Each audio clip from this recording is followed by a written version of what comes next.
Arazın değerli dostları ve müşterileri, çok güzel bir mekandan geçirik. Çanakkale Körpüsü orta açıklığı en uzun köprülerden de ve en uzunudur. Böyle bir güzel bir anda tam köprünün altından geçirik.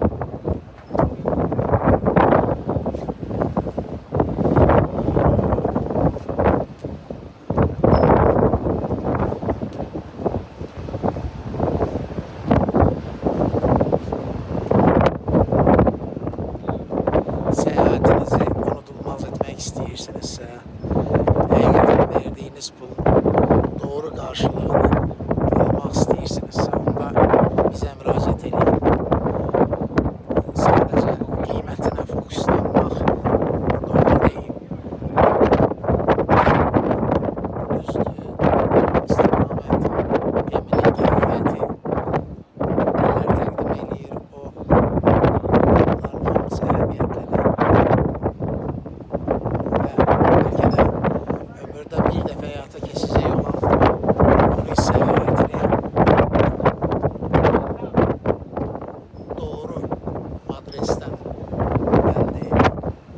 Çünkü bazen eşitlik ve təəssüf ki rastlaşırıq onunla ki insanlar məlumat doğru olmayınca verilen karar da təəssüf ki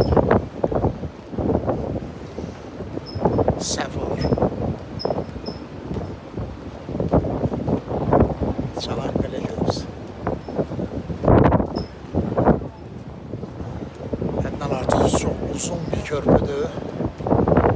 Və bu da lazım. Biz Dardanel boğazından Çanakkale boğazından keçirik. Möhtəşəm hisslərdir. Hava küləklidir. Hem küləklidir, hem de güneşlidir. Bu geminin tam burun hissəsidir, amma bu şüşədir və bu şüşə küləyin qarşısını alır.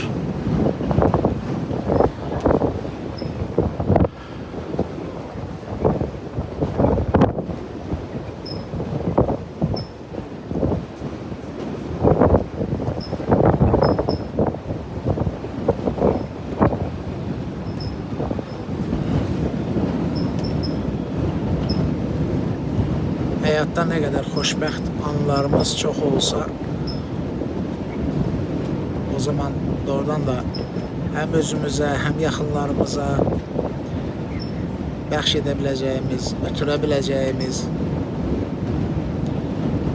gözəl anlar, onları da və eləcə də dünyanı da xoşbəxt eləyəcək.